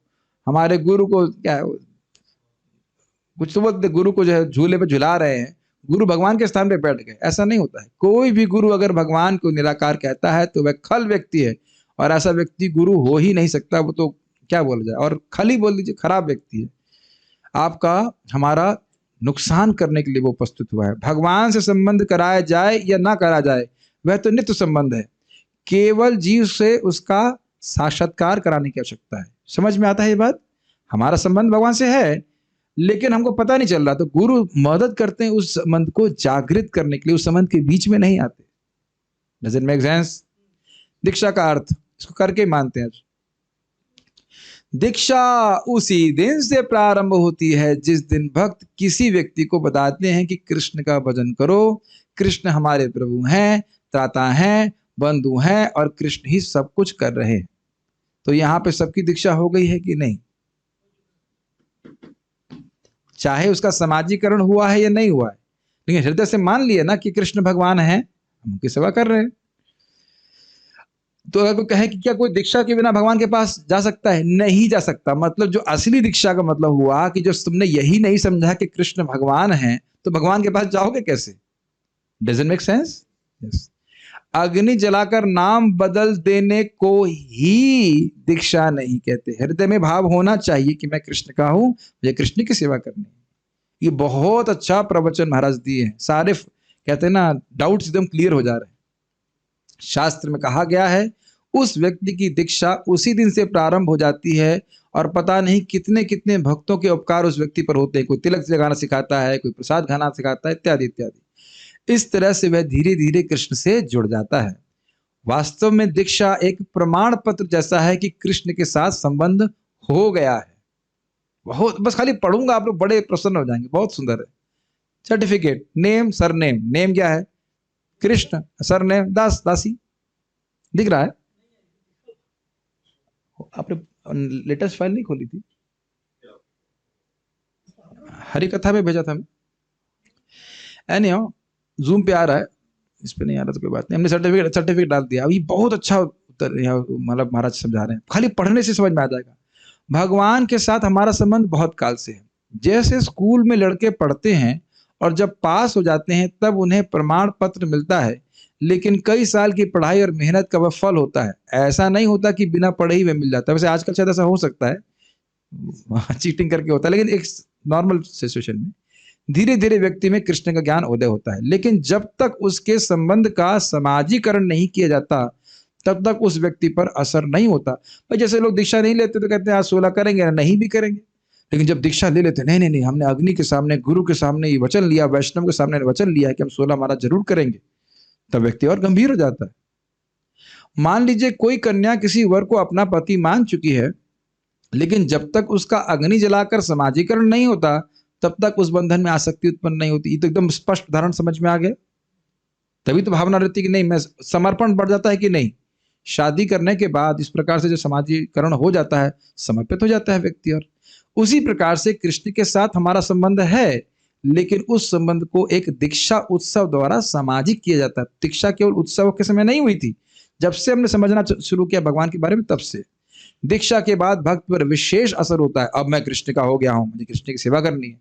तुम अभी के हो, हमेशा से कृष्ण के हो। अब तो मुझे भगवान को भोग लाके ग्रहण करना है। पहले तो मैं चॉकलेट खा लेता था, अब नहीं। संबंध पहले से था लेकिन अब विवाह हो गया है। क्लियर समझ में आ रहा है?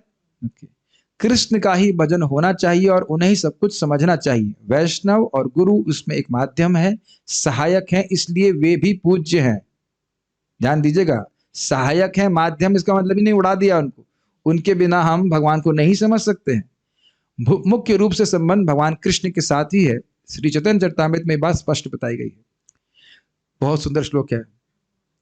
काम क्रोधेर दास हना तार लाठी खाए, काम क्रोधेर दास हना तार लाठी खाए, भ्रमिते भ्रमिते यदि साधु वैद्य पाए, भ्रमिते भ्रमिते यदि साधु वैद्य पाए, तार उपदेश मंत्रे पिशाची पलाए, तार उपदेश मंत्रे पिशाची पलाए, कृष्ण भक्ति पाए तबे कृष्ण निकट जाए, कृष्ण भक्ति पाए तबे कृष्ण निकट आए। काम और क्रोध का दास होकर के उनकी लाठी मतलब लात या हाँ लात खाता, लात पड़ती रहती। चल ये कर, ये देख, ये खा, ये छू, ये तो हो रहा है। भ्रमिते भ्रमिते, जूते पड़ते पड़ते कहा जाए कहीं पूरे विभिन्न योनि में भ्रमण करते करते यदि साधु वैद्य पाए, साधु और वैद्यों के समझ संपर्क में हो गया, जब बताए बेटा तू कृष्ण का दास है, तेरी बीमारी है, कृष्ण से विमुक्ता, इसका इलाज है हरि नाम।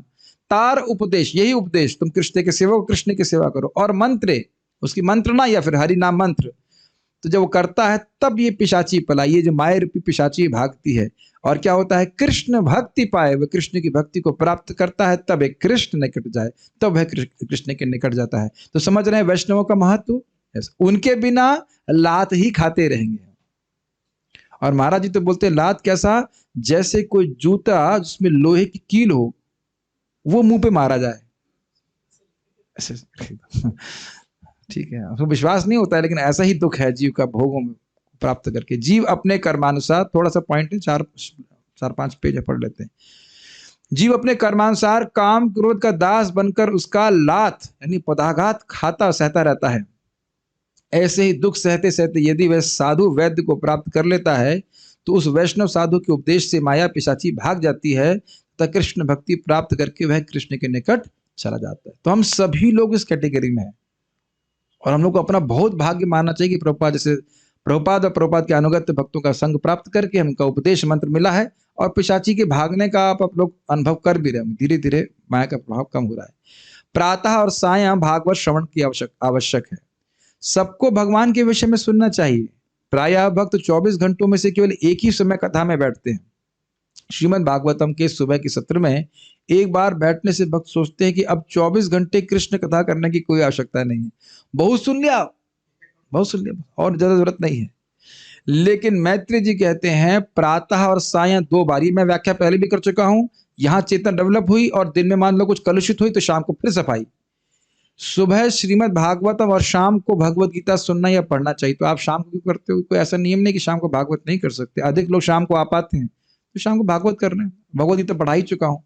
समय तेजी से बीत रहा है, जल्दी से जल्दी भागवत को ग्रहण करना चाहिए, पढ़ना चाहिए और भक्तों की संगति में भक्ति करना चाहिए। नहीं प्रभु जी अभी तुम बहुत यंग है, मात्र वो तो नहीं पूछूंगा, हम 16 साल के हैं। अरे 16 साल के नहीं है, अनादि काल से देखो कितना लेट हो गया है, बहुत लेट हो गया है। तीव्रता से भक्ति करनी चाहिए। कौन जाने कितनी उम्र हमारे पास बाकी है, तब भगवान में प्रीति उत्पन्न होती है, सुबह भी और शाम भी। और ऐसा नहीं कि बस कथा बंद हुई तो अब हम मुक्ति मिली कथा से, भाई अब तो बहुत हो गया, अब हम वो बातें करेंगे जो हमारे हृदय को रियली बड़ी प्रिय है। उसका सुना तुमने क्या हुआ? नहीं, तो फिर तो हाथी स्नान जैसा हो जाता है। लास्ट बहुत महत्वपूर्ण पॉइंट, गुरु साधारण मनुष्य नहीं है। ये बहुत बड़ा अपराध व्यक्ति कर बैठेगा। शिष्य को आदेश इसलिए दिया जाता है कि शिष्य भक्ति में आगे बढ़े, उसका हित हो। जैसे मैंने पहले बताया था, कोई शिष्य बोल रहा था अरे गुरु है तो क्या कपाल पे चढ़ेंगे, ये बताएंगे हमें क्या करना है, तो तुमने फिर गुरु स्वीकार क्यों किया? ये बताइए। गुरु मतलब कपाल पे चढ़े बताए कि तुम ये करना है, तुम ये मत, और ये मत नहीं करना है, और उसके हित के लिए कहते हैं। लेकिन कभी कभी शिष्य गुरु के इस आदेश को नहीं समझ पाते, वे अवज्ञा कर देते हैं, नहीं ये ठीक नहीं है। मतलब शिष्य बोल रहे हैं, समझ नहीं रहे गुरु जी हमारे स्वभाव को, हमारी स्थिति समझ नहीं रहे हैं, जरा स्थिति समझ के आगे देनी चाहिए।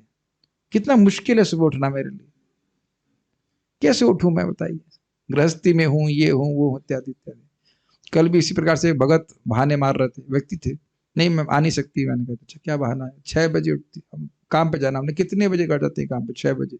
हम 4 बजे उठ के जब कर सकते हैं ना आप? नहीं भाई दिन में नींद आती। तुमने कहा दिन में सो लीजिए। नहीं दिन में 3 साढ़े 3 से क्लास होती है। हमने कहा 1 बजे सो जाइए। नेक्स्ट बहाना,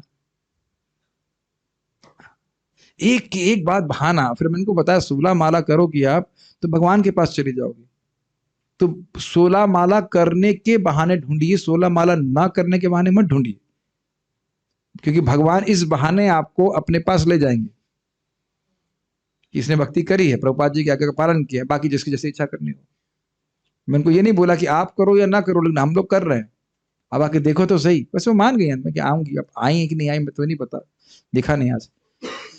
गुरु की अवज्ञा नहीं करनी चाहिए, उनकी आदेशों का पालन करना चाहिए। गुरु में भी कुछ मर्त धर्म रहेगा। मर्त मतलब जो मरणशील मनुष्य है। गुरु मनुष्य है, इस कारण से कुछ मनुष्य के धर्म उनमें होंगे, लेकिन वास्तव में यदि गुरु कृष्ण में आसक्त व्यक्ति हैं, शास्त्रों के ज्ञाता हैं, भगवान के भक्त हैं, तब उनकी किसी कमी के चलते उनमें मर्त बुद्धि इत्यादि नहीं करना चाहिए। ये भी तो एक को पता है, प्रभुपाद को व्यक्ति ने इसलिए त्याग दिया क्योंकि प्रभुपाद जी चश्मा पहनते थे। वो सोचा था कि शुद्ध भक्त को चश्मा तो नहीं पहनना चाहिए, तो इसलिए ऐसा होता है मर्त बुद्धि। अरे ये भी तो बीमार पड़ रहे हैं, जरूर कर्म के प्रभाव में हो रहा है। नहीं, ऐसा नहीं होता। तो गुरु के प्रति मर्त बुद्धि कभी नहीं होनी चाहिए, रेस्पेक्ट करना चाहिए, लेकिन ये भी नहीं कि उन्हें भगवान बना दो। भगवान के प्रिय सेवक हैं। ठीक है, यहाँ रुकते हैं। कोई प्रश्न, अगर एक दो प्रश्न है आपको देख लेते हैं। तो उम्मीद है कि आप लोगों को अच्छा लगा होगा। ये सब बहुत अच्छा डिस्कशन। उसके बाद 10 नामोपराध शुरू हो रहे हैं। हाँ जी, भक्ति किसके कारण मिलती है, भगवान या भगवान के भक्तों के कारण? बड़ा अच्छा प्रश्न है। भगवान के भक्तों के कारण, लेकिन वह भक्ति की वो क्यों करते हैं कृपा? क्योंकि हृदय में भक्ति है। तो वो कहां से भक्ति आई? भगवान की कृपा से। तो वो अलग कृपा नहीं है, बस वो मिल रही है भक्तों के द्वारा। जैसे यहाँ से हमें दूध मिलता है तो दूध वाला दूध अपने पास से प्रकट करता है कि गाय से लेके आता है, गाय का ही दूध है, लेकिन ला करके आपको दूध वाला दे रहा है, गाय आके नहीं दे रही है। आ गई हूं मैं, चलो भाई कितना चाहिए आपको, ऐसा तो नहीं करते। ठीक है। Sound is low. 16 माला कब करनी चाहिए? कभी भी कर सकते हैं लेकिन कभी भी करेंगे नहीं, इसलिए अच्छा है कि सुबह उठ के करें। जो भक्त ये प्रश्न कर रहे हैं वह हमारे इस जूम ग्रुप में ज्वाइन कर सकते हैं। सुबह हम लोग सब साथ में आके जप करते हैं। और मैं तो देखता हूँ कि विनोद विनोद में 16 माला हो जाती है। भक्त तो बड़े विनोदी हो गए आजकल, विनोद करते करते पूरा 16 माला हो जाता है, कुछ पता भी नहीं चलता। Is it not? Is it not? तो आप आ सकते हैं। ठीक है, यहाँ रुकते हैं, समय काफी हो गया। हाँ, माइक भी बोल सकते हैं। हरे कृष्ण प्रभु। आपने कहा कि मतलब जो समझ करके हम लोग दीक्षा ले रहे हैं, मतलब समझ गए कि कृष्ण भगवान है हाँ, पारंपरिक तौर पे, तो वो भक्त मतलब बिना दीक्षा, मतलब जो ऑथेंटिक है उसके बिना भी वो भगवत भगवान को प्राप्ति कर सकता है। लेकिन जो अगर कोई ऐसा व्यक्ति प्रभु जी जो दीक्षित है, नाम कहा दीक्षित है, और वो ये नहीं मान रहा है कृष्ण भगवान है, तो उसका तो मतलब कुछ नहीं हो सकता है लेकिन ना? मुझको समझ में नहीं आ रहा कि उसको दीक्षा दिलवाई क्यों गई। जो ये कह रहा है कि कृष्ण भगवान नहीं है, उसको दीक्षा दिलवाने की जिम्मेदारी तो बस काउंसलर की गलती है ना। जो व्यक्ति ये भी समझ नहीं पाया कि कृष्ण भगवान है, उसको दीक्षा क्यों दिलवाई? Okay. नंबर बढ़ाने के लिए। गलती नहीं हो सकती है, गलती हो जाएगी। मेरे से आप गलती करवा लेंगे कोई? इतना तो पता होना चाहिए ना भगवान कौन है। एटलीस्ट कोई मुझसे रिकमेंडेशन गलती में, आप धोखेबाजी तो नहीं कर सकते। इतनी प्रवचन सुनने के बाद भी कोई कहे कृष्ण में कृष्ण भगवान है कि नहीं, तो फिर क्या कह सकता है? फिर तो हरेर नाम हरेर नाम हरेर नाम है वही केवलम कलम नास्ते नास्ते नास्ते। फिर तो हरि नाम का भगवान ही कुछ बुद्धि देंगे। कैसे कैसे इतना प्रवचन सुनने के बाद कोई बच्चा समझ जाता है? वहां कोई बुद्धू होगा व्यक्ति तो। इन एक बात हंसी आएगी, हंसी के लिए बोलूंगा आपको। कल एक भक्त मुझे बोले, प्रभु जी मुझसे बहुत बड़ा नाम अपराध हो गया है। क्या हो गया नाम अपराध? बोला, प्रभु जी मैंने व्यक्ति को नाम की महिमा बताई। मैंने तो क्या दिक्कत है बताई? तो वो नाम जप करने लगा।